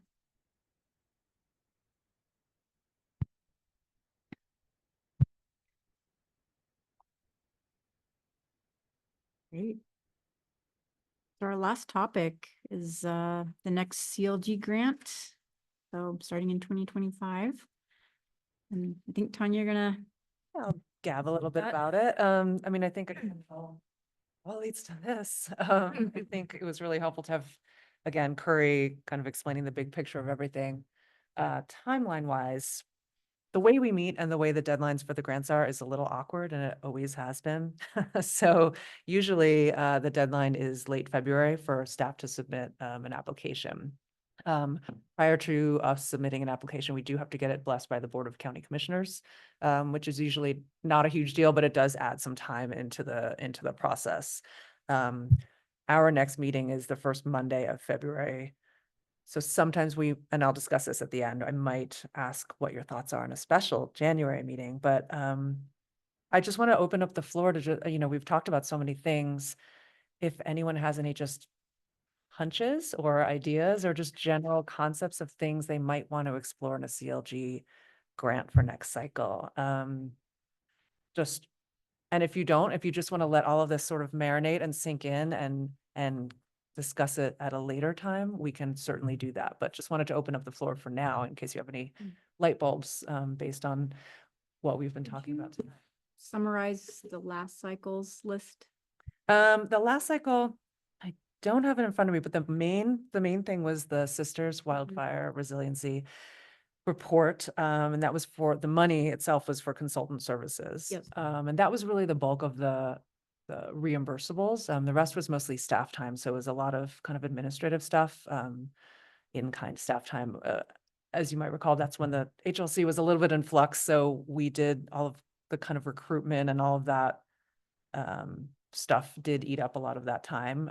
We did do a small upgrade to our Dial website, which is our property database, that anyone can look up any property and find out a lot of information about. This was a request to really just literally put in the polygon of the historic downtown Redmond district, which is a National Register district. So they now have a little shape on the map to do that, which is apparently a lot more complicated to do than one would imagine.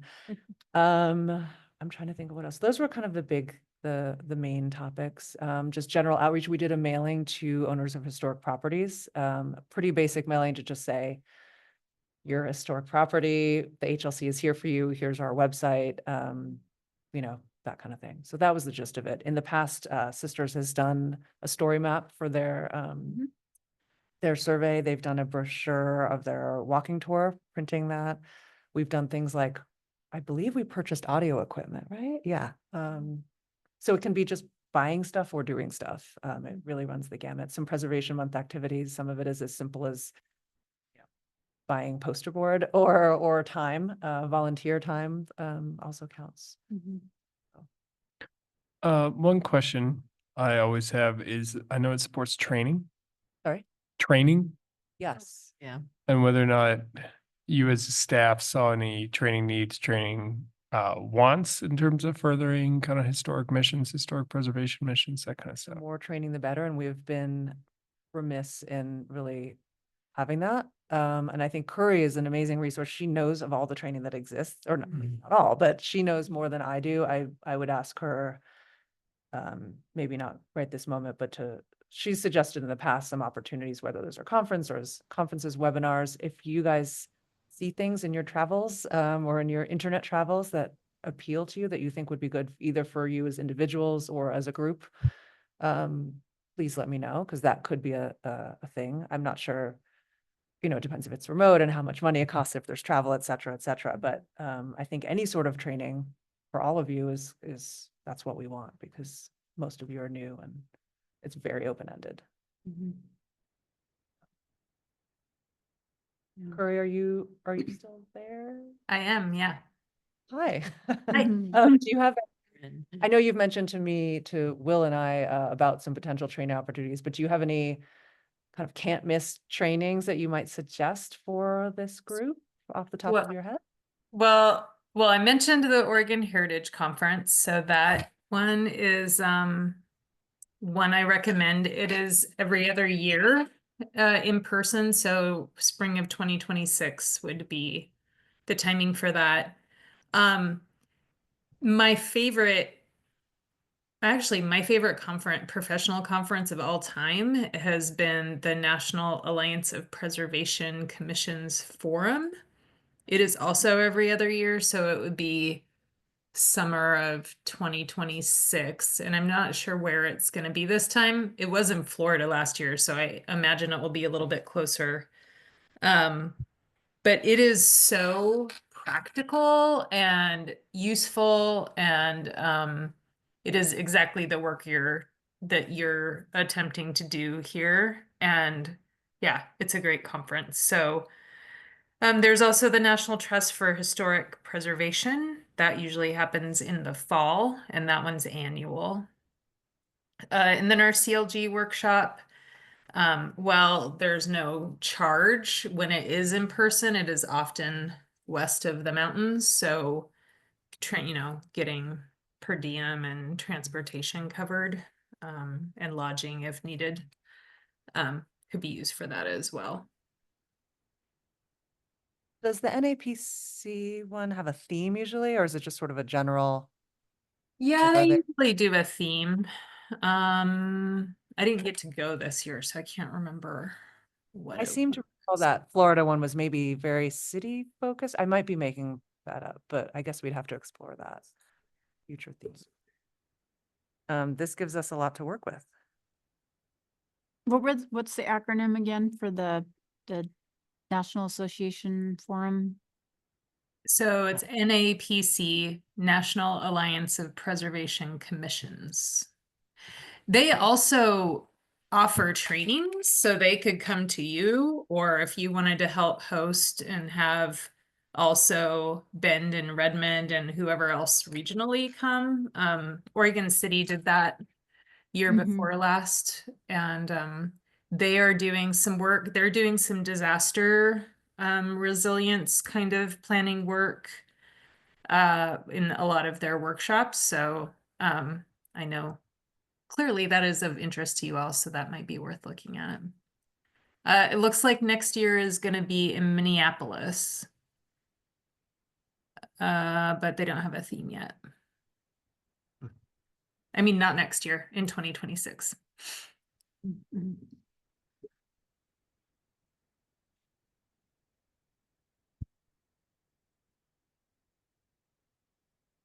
Chair, if I might ask a question of Curry, Yes, please. your planning manager, Will Groves. Hey, Curry, I'm wondering about for these trainings for both potentially our HLC commissioners as well as staff, how does that work in relationship to the CLG dollars? Is that something that for example, were we going to wanted to send Tanya to a national conference with those dollars? Is that something that's possible if that was something that the HLC thought was most appropriate use of those funds?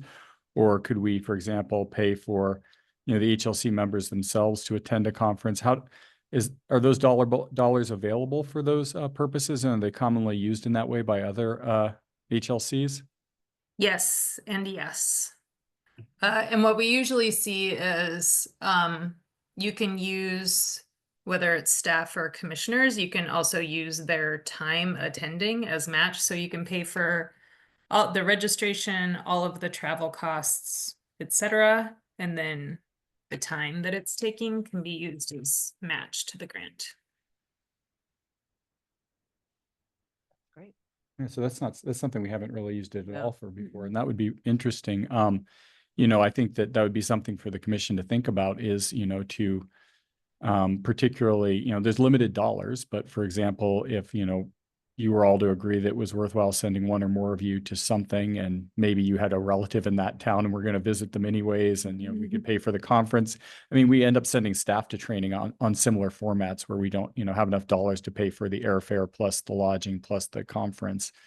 We just enough the conference dollars can sometimes make that possible. So I think one of the things Tanya will do is we'll look to get to you in relatively short order a list of sort of upcoming opportunities that we're aware of that have, costs and travel associated with them, and we could start those conversations to see, if anybody was interested in going that way, or going on some sort of adventure, either a small or a big one, and if that was a good use of resources.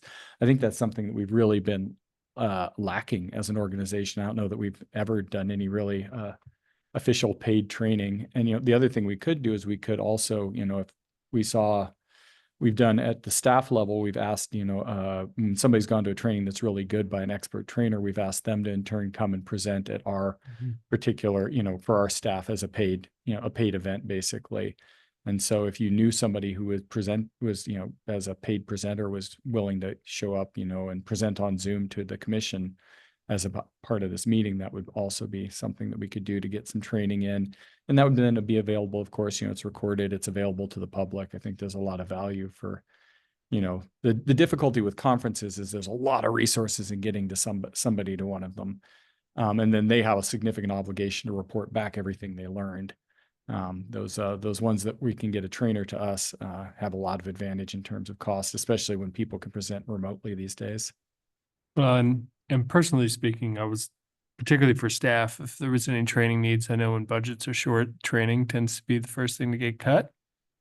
And so if that's something that we can support both for, it sounds like county staff, but also probably city sisters, in the training context there as well.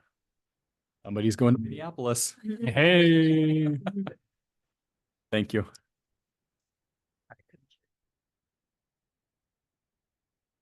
Well, this is exciting. So I will say that timeline wise, and I don't mean to cut off the conversation, we can keep talking, but my thought is I would ask you all to go home and think, Mhm. do some Googling, do some thinking, and I will provide a date for you to maybe just send me your thoughts, whether that's an extensive proposal or just a four-word bullet point or whatever. And then I can kind of distill those, compile those, and we could maybe have a special meeting in early January if that potentially works, and we can kind of go through that. It would just be solely for the purpose of the CLG grant, so presumably not a super long meeting or anything like that. We would finesse that list. There's always a little bit of kind of slicing and dicing in terms of the funding availability and that I do in the background afterwards. And then we would have a regularly scheduled meeting in the first week of February to kind of lock that down. And then we go from there. Does that sound good? Timing wise, that works out pretty good too, because I feel like sometimes the ideas that we throw out for the CLG also could become topics for Preservation Month, which is, Yeah. you know, if a lot of us that have been involved with it in the past, if we've got our act together, usually January and February is when we start thinking about that stuff anyway. So usually that serves as a good sort of impetus to get the ball moving. So. And there is some flexibility as well, and I'm thankful, shout out again to Curry. Sometimes we might say, let's allocate $500 to Preservation Month, and whether that's printing or getting a speaker, and we don't end up using it, we can, with her permission, transfer stuff. But if we have some idea of general buckets, that would be ideal. So, what if I asked for your responses to me by Wednesday, December 18th? That sounds like a nice date. Okay. Not asking during Christmas, so that's, Sorry? you're not asking during the Oh, I mean, holiday you break. can't- so. I'm gonna be out the week between Christmas and New Year's, so I just selfishly would like to get that locked down. So yeah, so please send me in any form, any thoughts, questions, websites, what have you by December 18th. That's a Wednesday. So having a special January meeting, the first Monday is January 6th and the second Monday is January 13th. Probably should be one of those because otherwise we'll get too close to our February meeting. Does anyone have a preference or a day that they don't like out of those two? And 6th would work better for me. Yeah, the 6th is less likely to have people back from the holidays asking me to be other places. I hear two January 6th. Came out wrong. And if weather dependent, I mean, the last few early Januaries have been kind of a mess too. So if we did do something like that, I'm wondering if we could almost do something like that remote, just for the ease of everybody. I don't know. I mean, usually staff probably has to be here because we have to. Of do course, this yeah, stuff, yeah. But of course, all commissioners are welcome. And because that's a special meeting, it's less. It might it might make it a bit easier. It's just dependent. I just feel like the weather is always terrible that week. So. Okay, so January 6th, good. Mhm. And if something comes up and you realize you can't do that, just send me an email in the next couple of weeks and we can always reassess. But for right now, we will do that. And that would be the same time, 5:30? Same time. And I will just confirm that we can get this room and all of those logistics. But if Mhm. we're actually not on Zoom, I mean, not in person, maybe we can be flexible. but Mhm. I will confirm with everybody that date. So yeah, hopefully this meeting and all the stuff we've talked about will give inspiration. for some CLG. I did have a quick thing before we leave too. I was wondering if maybe we could, I don't know the interest in that subcommittee, the what was it? Public outreach subcommittee. Maybe we could alter it a little bit and have more of a subcommittee devoted to Historical Preservation Month. That way those two people could potentially Yeah, go to, I know you play a huge Right, role in yeah. it, but we definitely struggled a bit with that last year when we realized that, yeah, we had too many of the commission going to the planning meetings, then, we didn't want to risk the whole quorum issue. So, and then I feel like, yes, we just, the planning group as a whole kind of got off to a late start to begin with. So it just, yeah. yeah. I'm not on that subcommittee, but I think it's a great idea. Yeah, or not even, we don't even have to disband it to No, no, say no. per se, but just maybe in a different subcommittee. I'd love to be a part. Just, Yes. it would be better. I would love to participate, Good. but it's Okay, just that's hard good. for me to not hear about it more frequently. So if there was something like that, I would be more inclined to contribute better. Like I said, I feel like sort of getting planning going for Preservation Month is we're going through fits and starts just because of sort of reeling off of the pandemic. And I mean, yeah, I don't think we did anything.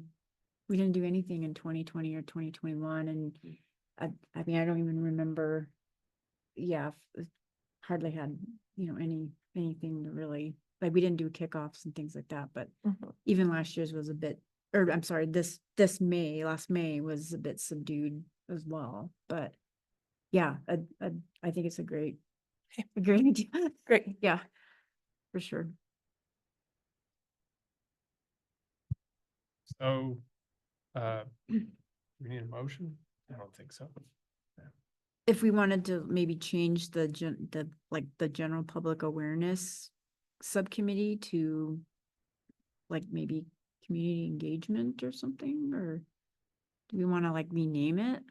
Huh. Or I don't think it's like an official. but it's yeah. not, but Nice to formalize it though. in that's some what I way, was thinking, yeah. So that we yeah. know what we're And talking we about. remember who's who was supposed to be in Over it. what. Yeah, I forgot it already. that too. Not me. Already looked it up. Um, Or we don't even have to potentially disband, just No, I think something to Reframe it. Yeah. reframe or, yeah. General Public awareness was Commissioners Ashley and Christopher, Mm-hmm. well. but bird and that could bear. change. It's, Mm-hmm. Yeah. I'm fine with converting it to something Okay. that we just talked about, yeah. Okay. Like, And I'll still stay involved going forward after today. Okay, so, Tanya, again, on the forum thing, can we do 2 voting members and then 1 ex officio? Cause there's if an that's the ex officio. case, if we can do that, then Lily can be that, and then Eli and I could also be on that. And I mean, I'm still interested in Preservation Month. I haven't been able to dedicate a whole lot of time to it, but I feel like institutional knowledge that's helpful. yeah, yeah. kinda. And that's not to say that others couldn't be involved. it's No. just, we talk about it at the meetings and that's, Mm-hmm, everyone can be involved. mm-hmm. Yeah, because I sit on that representing the Archaeological Society. On the larger, the Yeah, Yeah. planning committee, Yeah. yeah. okay. I don't want to fall into that trap of, oh, there's 4 of us now, we're in. Mhm, Yeah. okay, Yeah, I think that's acceptable. okay, cool. I like that idea. Okay. I guess back, this has definitely gotten a little bit organic, hasn't it? So I'm sorry, Tanya, on December 18th, what are we supposed to get Oh, you yes, exactly? By December 18th, email me any ideas. For for CLGs. CLG grants. Okay, Fully formed, not fully formed, any level. of Okay. information. And it I like can, the invitation. and it can include multiple components. Doesn't have to be just one Oh, topic. No, it can just be Yeah. like, Yeah, I like that. I like websites. or, And- I like Camp Abbott, whatever it is, and All right. mhm, we'll talk about it and we'll kind of turn that into things. In the past, we've gotten some ideas that were not practical in the CLG format, and that's fine. It's just certain kind of meeting structures and things like that. They were great ideas, but maybe not applicable to this particular program. And that's, Mhm. that's what we talk through. So. Mhm. right. If you look at that, the list of guidance in the memo that talks about kind of what's eligible, that's a helpful just outline of what is and what is not eligible. And if we have any questions, we can always ask Curry. Mhm. Yes, December 18th to me and special meeting January 6th, pending my confirmation. Thanks for being flexible with that. I appreciate it. Mhm. Excellent. Okay, I guess with that, do we have any other staff or commissioner comments? I don't. No. Okay. Oh, I guess, well, since Lori dropped off, that maybe if we, Tanya, I don't know if you can reach out to her and see if she had feedback on the Camp Abbott stuff or any of the other committees. So I'm just curious if she had stuff to share before she left. Okay. All right. Well, I guess we don't have any other comments. I'd like to adjourn our November 18th meeting. And looks like we'll be talking in January and a little bit before. So, all right, I officially adjourn the meeting. Thank you. Thanks, everybody.